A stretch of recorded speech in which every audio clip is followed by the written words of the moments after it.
Thanks for tuning into my channel. My name is Simon Hill. Hit the like button, subscribe, share this video, leave a comment. If this is your first time here, what I do in my channel, I talk about my experiences as a black traveler abroad. Currently, living in Istanbul, Turkey right now. And I also talk about issues related to black travelers, economic migrants from Africa, refugees, anything that I want to talk about because this is my channel, my voice, and I'm always going to tell the truth. Anyway, I came across this article about how the EU spent billions of dollars to try to fight the systemic issues related to people migrating from Africa into Europe, and how it sort of just ended up becoming them spending billions of dollars on just policing illegal immigration. So the title of this article is How the EU Spent Billions to Halt Migration from Africa. It was published on April 13th, 2022, originally by DW, which is a German broadcasting media source, news source. But I'm reading this article on Info Migrants. We're going to look here at the first picture. To avoid people setting out on an often dangerous journey to Europe, for example, across the Mediterranean Sea, as in this photo from August 2021, the EU created the Emergency Trust Fund for Africa to fight the root causes of migration in 2015. The photo is by a man named Darren Zemet Lupi. So let's begin. Looking at the title, Fight Irregular Migration, Return and Reintegrate Migrants, Create More Legal Pathways to the EU. The European Union set high goals with its Emergency Trust Fund for Africa. DW examines whether the EUTF achieved them. Let's find out. Faced with hundreds of thousands of refugees arriving in EU countries in 2015, policymakers from member states felt the pressure to show a quick reaction.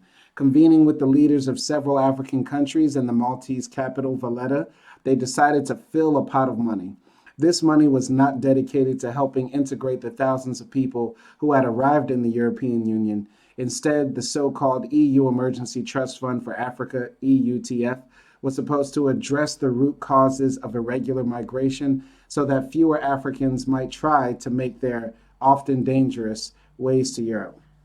So already off of the bat, instead of trying to integrate people who are already in Europe or are seeking asylum in Europe, as they are with the Ukrainians, of course, but we can have a discussion about migrants without bringing up the double standard with European refugees.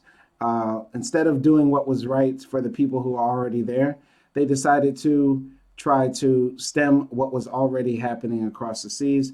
And I've said before in my previous videos, I'm all for countries protecting their borders, having their own immigration laws, etc.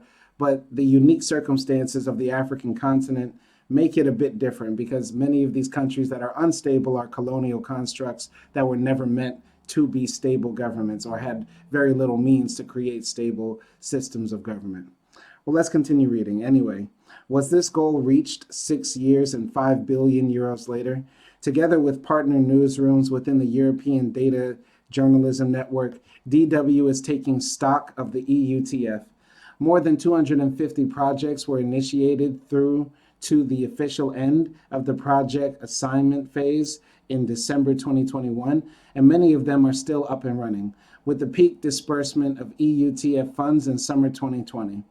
With the Neighborhood Development and International Cooperation Instrument, NDICI, already set up as the next tool, and with 8 billion euros or $9 billion likely to be allocated to the migration management efforts, it is worth looking at the data available. The EUTF had several objectives that had been presented as equal in the initial documents: addressing the root causes of irregular migration, preventing and fighting smuggling and trafficking, strengthening protection for people fleeing their homes, improving cooperation on return and reintegration, and advancing the possibilities for legal migration. These all seem like noble objectives, of course, but let's see how it actually played out. Focus on curbing migration. The money was not allocated equally toward these objectives, though a state of play document from February 2018 stated that the bulk of its resources are dedicated to the creation of jobs and economic development. Only 10% of the funds were allocated to this goal. I think it goes without saying for anybody who is familiar with how government projects work, A lot of the times they are rife with corruption, mismanagement of funds, and I'm not trying to be disrespectful when I say this, but I think if you're dealing with unstable countries in Africa, sending them billions of dollars, I think it's very likely that these funds will be mismanaged. Uh, anyway, the objective of investing primarily in job creation changed only 2 months later at an April 2018 meeting of the EUTF Strategic Board. According to the official minutes, Chair Stefano Manservisi, who at the time was head of the European Commission's Directorate General for International Cooperation and Development, said a lack of resources had made it necessary to further prioritize existing proposals and focus on return and reintegration, refugees management, securitization of documents and civil registry, anti-trafficking, essential stabilization efforts in Somalia, Sudan, South Sudan, and the Sahel, if resources were available, and migration dialogues. So it comes as no surprise that almost a quarter of the funds, the largest share, went into migration management. And I think migration management is just code for policing the Sahel, monitoring the Mediterranean, putting more money into Frontex, which is the European Union's border police agency. So let's look here at the breakdown of these funds. The 5.2 billion total euros in funding for the EU Emergency Trust Fund for Africa spending, broken down by theme. Migration management was 24% of $5.2 billion, 5.2 billion euros. Governance and conflict prevention, 20%. Strengthening resilience, 17%. Economic and employment opportunities, 10%. Unknown, 6%. And multiple themes, 22%. So the source for this data is the EUTF data as of January 2022. Percentages were rounded. So it is important to keep in mind that the majority of Africans who leave their homes, voluntarily or forced, seek to move to neighboring countries and regions within Africa. In 2020, for example, 80% of African migrants did not leave the continent, according to a policy brief by the Institute for Security Studies. Now, before people jump in my comment and say, why are you only talking about how refugees are being treated when they want to go to Europe? Why don't they just stay in African countries if they don't want to face racism, or if they don't want to, possibly die across the Sahel, the Sahara, or the Mediterranean? I would say that is what most people do. Most people do not try to go to Europe. Most people want to return to their countries of origin. Most people do not want to have to leave or flee because of war. But I think we should all have some common humanity and understand that if people are forced to leave, we should welcome them with open arms. Nationalism is an ideology that has only caused damage on the planet. There's nothing good that has really come from nationalism. To say that I will kill you or die for this piece of land that was drawn with borders by people who lived many centuries before me is insane. It doesn't make sense. If people want to move and live in different countries and places, we should welcome them. We should allow them. It only helps the economy. It only helps the world. I digress. Let's continue. Despite the stated goal of improving the conditions that cause Africans to migrate irregularly via dangerous routes, the EUTF had to do more with Europe than with Africa, because for Austria to host 40,000 irregular migrants is more worrisome than for Uganda to host 1.3 million refugees, said Mahari Tadel Maru, a professor at the Migration Policy Center and formerly the program coordinator for migration at the African Union Commission. I think, once again, I don't think we need to bring up Ukrainians in this conversation, but if the hypocrisy of Europe has not shown its face to you already, I think it makes it clear how with this fund that they put together, there was more of a priority to make sure that migrants do not settle in European countries, especially if they're coming to Africa, and focus more on trying to retain them in these war-torn, impoverished places that were created by European powers. Austria has a declining birth rate. I don't understand how people wanting to come to a place where many people are dying off and leaving is somehow a place that wants to keep people away that are especially young, hungry, and talented and want to contribute to the society. It doesn't make sense, honestly. Several of the experts DW spoke with noted that the EU's focus on irregular migration would not necessarily be the most important aspect on the topic of migration for African policymakers. A large portion of movements in the past used to happen through legal pathways because of the colonial history.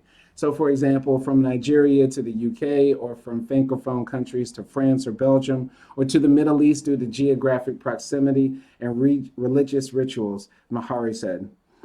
Though an initial stated intent of the EUTF was to also support more legal pathways for Africans to EU countries, the fund ultimately focused mainly on irregular migration. Instead of providing more legal visa opportunities, for example, the objective became to manage the flow of asylum seekers, refugees, and people who don't have the necessary documents or permits to move or work in another country. It doesn't make sense. Instead of actually welcoming people who want to live in your country, and people should be proud that other people want to live in your country, and they don't want to come and do harm or not assimilate or anything like that. Yes, they will bring their own culture. Yes, they'll bring their own language. But if you're welcoming and nice to people, if you show them hospitality, it doesn't make sense for people to turn on your country or harm your country or anything like that. And for the EU to just wash, and once again, it seems like the EU literally flushed money down the toilet with this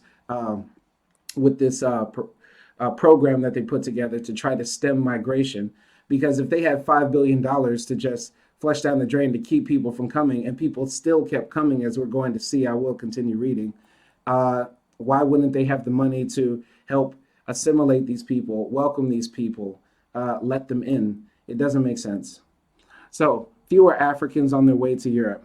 The EU border agency Frontex has registered fewer irregular border crossings by African nationals since the EUTF was established in 2015, and Africans have filed fewer applications for asylum in EU member states. Fewer Africans on their way to Europe. So in this graph, we have the black shades as all African nationals and the blue shades as nationals from EUTF recipient countries. As we look across the graph of number of irregular border crossings detected, from 2009 to 2021, roughly the African nationals in aggregate compared to the African nationals who are coming from countries that receive who are EUTF recipients, roughly stays the same. We can see that the bars really don't change. And I think they said these EUTF countries are, South Sudan, Ethiopia, Somalia, very poor countries in Africa. But as we see, the peak was in 2016 with around close to 200,000 people who were trying to cross into the EU irregularly. And the lowest was in 2009. Currently in 2021, when we get the latest data, it's hovering around 100,000 illegal border crossings that were detected.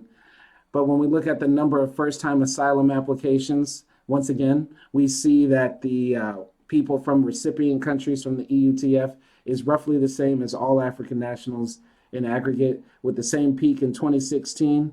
The lowest looks like it was in 2010. Around 50,000 people applied for asylum compared to 250,000 in 2016. In 2021, it's hovering around 100,000.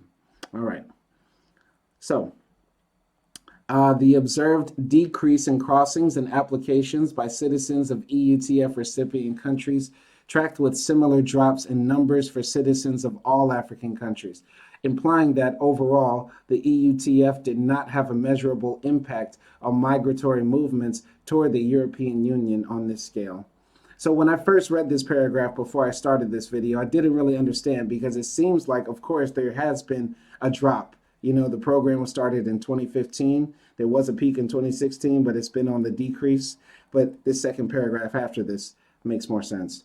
Though fewer Africans made their way to the European Union, people across the continent continued to leave their homes in increasingly larger numbers. According to the UN Refugee Agency, UNHCR, the number of Africans who left or fled their homes and became internally displaced or refugees in other African countries almost doubled from 2015 to 2020. So even though the program was meant to help help the systemic issues in these countries, to help people get jobs, be safe, get educated, that sort of thing, people are still choosing to look for opportunities in different places because obviously they're not there in their countries. Now, when we look at all African nationals and the nationals from EUTF countries, they're still leaving at the same rate as people from African countries. So displaced people in African countries in millions. These figures include internally displaced people as well as stateless people and refugees or asylum seekers from other countries. Yeah, so this is around, in 2020, about 35 million people across Africa were stateless, refugees, or asylum seekers from other countries. That's an amazing number. The individual reasons for people moving differ, as do their specific motivations, said Otilia Anna Manganizde, who specializes in human security, international law, and migration at the Institute for Security Studies, and authored the 2021 policy brief on migration from Africa to Europe. So dedicating any funds should always appreciate this and be tailored appropriately. Maganizde said the EUTF rollout had done this in some cases, but not in all. In regions where the European Union has maintained a longer presence and relied on local expertise, the tailoring was more successful, which makes sense. If you're working with actual Africans who are there on the ground and they know what their people need, of course it will be more successful. But I think the European Union looks like throwing money at the problem might stop what the main problem is. But I think instead of looking at people leaving as a problem, they should look at it as an opportunity. Regardless, not everybody in the world wants to live in Austria, Switzerland, Germany, France. Some people will choose to live in Uganda, to live in South Sudan, whether it's because that's their homeland, whether because they just like the place. The world is full of people with different perspectives and views. So I think Europe and richer countries in general have this paranoia about allowing people in because it seems like they just think that if they just let the gates open, everybody will come in and everything will go to hell, when that will not be the case. It just doesn't make sense. In the case of Niger, Maganizde said the EUTF's approach even reinforced what it intended to fight. Niger is one of the poorer countries on the African continent, she said. It is also the youngest, with the median age of just about 14 years of age. When thinking about interventions within Niger, focus really should be on questions of early childhood development, on questions of education, integration, and community involvement. But across the Sahel, the approach has been almost an externalized border policy of the European Union. The focus was on the movement itself and not what are the opportunities that people are not getting at home that result in this desire to move. Now, when you impose a heavily securitized migration management approach that is intended to contain movement and they impact the local economy and local trade such that they have unfortunately have that unintended consequence of limiting local opportunities, pushing people out through irregular channels and dangerous migration routes. So there are things that they could help with in Niger. They mentioned education, childhood development, healthcare, things like that. But instead, it seems like the European Union, as we saw in the breakdown of the funds, just wants to police its borders, create this fortress Europe, and keep people out. And it's not only hurting the economies there because people are continuing to leave, and that's a loss of human capital and work and progress, but they're going to be returned and maybe in worse shape than when they left. People still want to move, but instead of being able to go through legal channels, they are forced to opt for being smuggled across the borders. In this picture, we have migrants from Niger await boarding ahead of a repatriation flight from the airport of Libyan city Misrata back to their home country. So Manganese, I've said her name like 3 or 4 different times during this video, said the task went beyond taking different demographics into account. A lot of the issues are structural and systemic and require a long-term engagement in the context to be able to address them, she said. So it is not necessarily realistic to focus primarily on short-term wins, but perhaps if there's an adjustment in terms of implementation of projects, then maybe in the long term that could be realizable, but not at the scale of funds that the EUTF has had. And I think she's implying here that $5 billion or however much money that I'm missing out on is not enough to handle these systemic issues. But I think, once again, my point here isn't that people leaving a country is not an issue. The issue is this militarization of borders, this fervent belief in nationalism, this idea that migrants are a drain on society is the true issue, not the issue of people leaving. There should be something done to stop people from taking these dangerous journeys, but the answer to that is not to just try to contain them in their countries, but rather to make the process easier for people to apply for visas, work legally in countries, travel in and out of countries where they want to be, and make the whole process easier. I think of it like this. Right now, the world is focused on cryptocurrency, or some people are focused on cryptocurrency. And even if you're not focused on cryptocurrency, major financial institutions want to make the transaction of money easier. They want to get rid of cash. They want to make it easier for you to use your card in many different places. This is why we have Apple Pay on our phones and everything like that. To make money flow easier in the economy with less friction creates a bigger economy, and people spend more easily and freely.